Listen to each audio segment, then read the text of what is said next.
जी, कैसे हैं सब?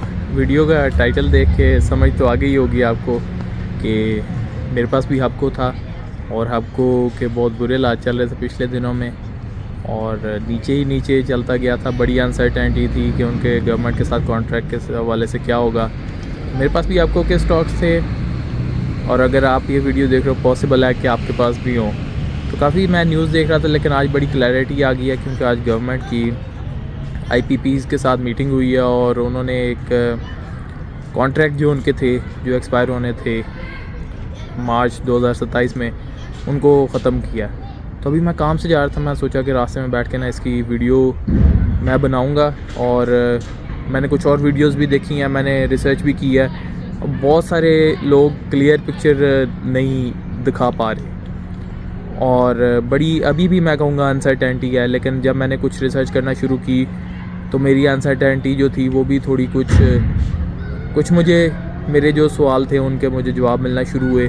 और अभी रिसर्च पूरी नहीं हुई और ये मैं आपके साथ मिलके इस वीडियो में करूँगा। वीडियो में अगर आपने यहाँ तक देखा तो आगे चल के ये मज़ीद इससे भी ज़्यादा इन्फॉर्मेटिव होने वाली है। और कुछ क्लेम नहीं करूँगा, बस चीज़ें हम देखेंगे, अंडरस्टैंड करेंगे और फिर बाकी डिस्कशन हम सारी कमेंट्स में करेंगे। तो अगर आपने हबको लिया है टॉप पे 150 पे 160 पे और अब वो इस लेवल पे है कि 110 के करीब है आई बिलीव आज, तो मेरी हमदर्दी आपके साथ है लेकिन आपकी मेरे साथ होगी डेफिनेटली। लेकिन हम देखते हैं कि इसकी फ्यूचर आउटलुक क्या हो सकती है। Let's see. अच्छा जी, पहले तो ये न्यूज़ ट्विटर पे, इंटरनेट पे और काफ़ी जगहों पे ये बड़ी चल रही है कि Hubco reaches negotiated settlement with government for early termination of power agreements. ये तो हम सारा कुछ सुन रहे हैं और इसी वजह से ही हमें शायद हबको में हमें इतना कोई ब्राइट फ्यूचर नज़र नहीं आ रहा। लेकिन दूसरी चीज़ें हैं जो कि अभी हमें देखनी है। अच्छा, ये जो सबसे इम्पोर्टेंट चीज़ है ना इधर देखने वाली, वो ये है कि the hub power company in the greater national interest, ये जी कीवर्ड है जो कि देखने वाला है, समझने वाला है कि ये कैसे नेशनल इंटरेस्ट में ये सारा कुछ कि पावर प्लांट्स के साथ जो एग्रीमेंट किया हुआ उसको पहले ही अपनी टर्म पूरी होने से एंड कर रहे हैं। तो in greater national interest has initial negotiated settlement agreement with regard to accelerated expiry on October 1st of 2024 और इसके जो एग्रीमेंट थे they were scheduled to expire in March 2027। अभी ये जो मूव है ये इलेक्ट्रिसिटी कंज्यूमर जो हैं उनको बेनिफिट करने जा रही है to the tune of 60 billion rupees annually. और ये किस शक्ल में होगा जी? ये reducing price per unit electricity cost ये हैं जो कि जी एक्चुअल में इम्पैक्ट है जो कि होने वाला है इस कॉन्ट्रैक्ट टर्मिनेशन का। और it is going to save the national treasury 441 billion rupees overall. तो आई बिलीव कि ये ओवरऑल शायद जितना लेट्स से कि प्रोजेक्ट चलते हो उस दौरानिया तक शायद ये गवर्नमेंट को 411 बिलियन रुपीज़ सेव करेगा। तो इन्होंने लिखा नहीं एनुअली या कैसे, लेकिन सालाना 60 अरब रुपया लोगों को, कंज्यूमर्स को बिलों में कमी देखने को मिलेगी। तो जो कि ओवरऑल ये एक अच्छा स्टेप है। नेक्स्ट चीज़ ये है कि जो टर्म्स ऑफ एग्रीमेंट के हिसाब से गवर्नमेंट ऑफ पाकिस्तान और एक ये इदारा है CPPAG, इसको भी देख लेते हैं। They have agreed to settle the companies outstanding receivables up to October 1, 2024। इस तारीख तक इनके जो भी रिसीवेबल्स हैं वो इनको पे कर दिए जाएंगे। और लें जी ये CCPAG भी देख लें, सेंट्रल पावर परचेजिंग एजेंसी और पाकिस्तान की है। तो अभी हमने पहले इसका जिक्र किया। और अगली चीज़ ये है कि इन सब नेगोशिएशंस के बाद भी हबको और गवर्नमेंट के दरमियान 1 बिलियन रुपीज़ अभी भी हैं जिनके ऊपर उनके कुछ डिफरेंसेस हैं। अभी भी उस चीज़ पे कुछ उनके दरमियान तय नहीं पाया। और देखें जी ये वेबसाइट तो businessrecorder.com है, लेकिन इस पे इन्होंने ये एक वीडियो दी हुई है, तो ये पॉसिबली उस मीटिंग की वीडियो है। खैर हम मुद्दे की बात पे चलते हैं। और ये चीज़ है, ये मुझे ना शायद आपको वीडियो के स्टार्ट में बतानी चाहिए थी कि प्राइम मिनिस्टर ने क्या कहा है। वो ये है कि these 5 IPPs have played a key role in initiating public relief like the first drop of rain और बाद में उन्होंने उनके लिए शुक्रगुजारी का भी इज़हार किया प्राइम मिनिस्टर ने। उन्होंने बोला कि I along with the entire cabinet I am grateful to these IPP owners. ये चीज़ है जो कि मैं वीडियोस देख रहा था, ट्विटर पे देख रहा था, मुझे नहीं कहीं पे नज़र आई, लेकिन एक्चुअली में प्राइम मिनिस्टर और सारी कैबिनेट वो शुक्रगुजार हैं इन IPPs की। और ऐसे ही ये नेशनल इंटरेस्ट में ये स्टेप लिया गया है। तो अगर जिन्होंने ये ख़रीदे हुए थे उनको तो बज़ाहिर तो अभी for the time being loss है जिन्होंने इनके शेयर्स लिए हुए थे, लेकिन ओवरऑल कौम को इस चीज़ का फ़ायदा। अच्छा जी, कुछ ट्विटर की तरफ भी आ जाते हैं। इधर किसी ने ये एक मीम लगाई हुई है जिसमें ये दिखाया गया कि पाकिस्तान स्टॉक एक्सचेंज तो ऊपर को जा रहा है, लेकिन हब को जो है वो वेंटिलेटर पे लगा हुआ है। और ऐसी ही सिचुएशन है भाई, ऐसी ही है। अच्छा, अब मुझे ट्विटर पे ये BMA कैपिटल की भी एक रिसर्च मिली है। इसमें इन्होंने बताया है ये चीज़, यहाँ पे हम थोड़ा सा स्टडी कर लेते हैं कि receivables to be settled is setting के अगेंस्ट उन्होंने लिखा है the notice conveyed that government and CPPA will settle base plants receivable which stood at 53 billion as of June 30, 2024. Adjusting for late payment interest, we estimate HUBCO's overdue capacity payment around PKR 40 billion as of October 1st, 2024. अच्छा ही ठीक है। This settlement may induce potential one-off cash dividend. अब ये जो investors हैं हम जैसे, उनके लिए एक वन टाइम कैश डिविडेंड भी हमें मिल सकता है, पॉसिबिलिटी है, कुछ भी कंफर्म नहीं है। और रेकरिंग डिविडेंड जो कि ये कंपनी पहले देती है, उसमें ये इन्होंने लिखा कि we flag a potential concern about sustainability of companies future dividend, क्योंकि जो बेस प्लांट था वो रिस्पॉन्सिबल था बल्क जो डिस्ट्रीब्यूटेबल अर्निंग्स थी हबको की उसका।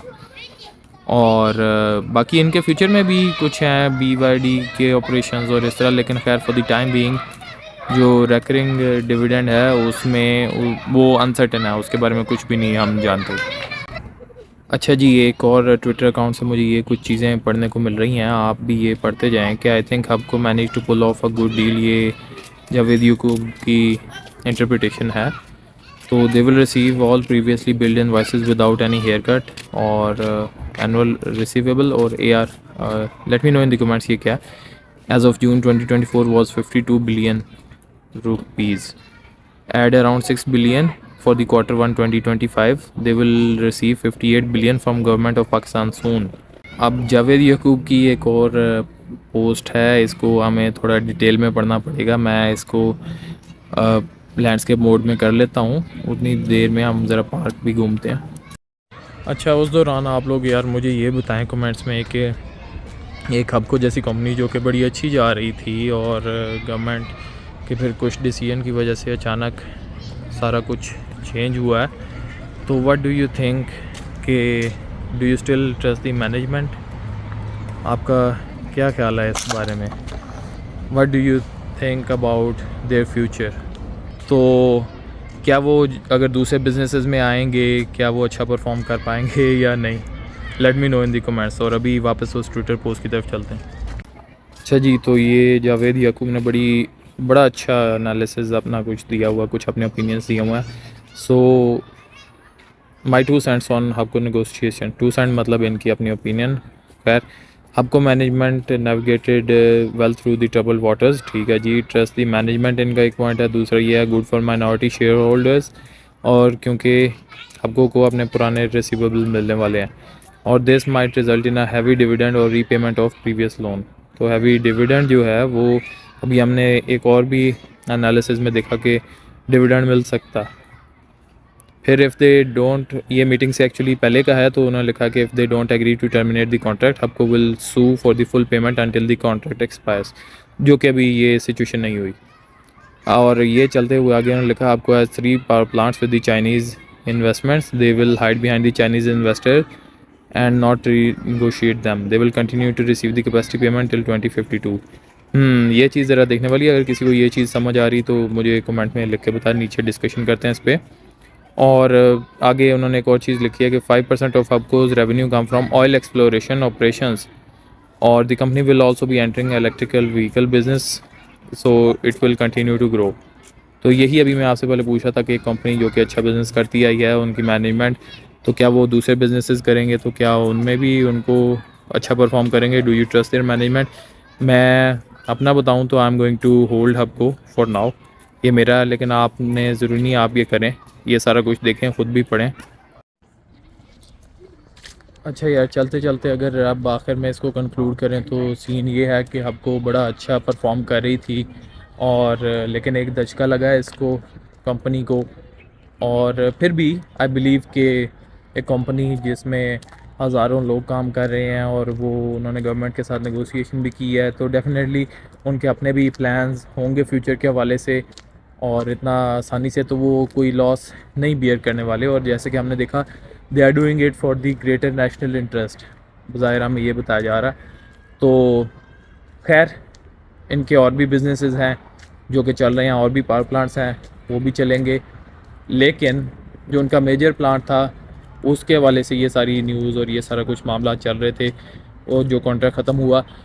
तो खैर, आगे चलते हुए अब आप पे है कि आप इसमें रहेंगे या नहीं रहेंगे, आप इससे निकलना चाहते हैं या आप इसको ख़रीदना चाहते हैं।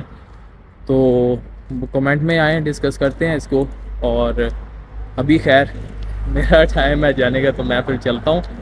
और मुझे बताएं कमेंट में ये भी कि अगर आपको इस स्टाइल की थोड़ी वीडियो पसंद आई। आई बिलीव कि कीवर्ड मैं डालूँगा आपको PSX, तो बहुत सारे लोग इस वीडियो को पहली दफ़ा देखेंगे, मेरे चैनल को पहली दफ़ा देखेंगे। तो खैर, फ्यूचर में हम डिस्कस करते रहेंगे कि आप क्या होल्ड कर रहे हैं, मैं क्या होल्ड कर रहा हूँ, क्या हम सेल कर रहे हैं।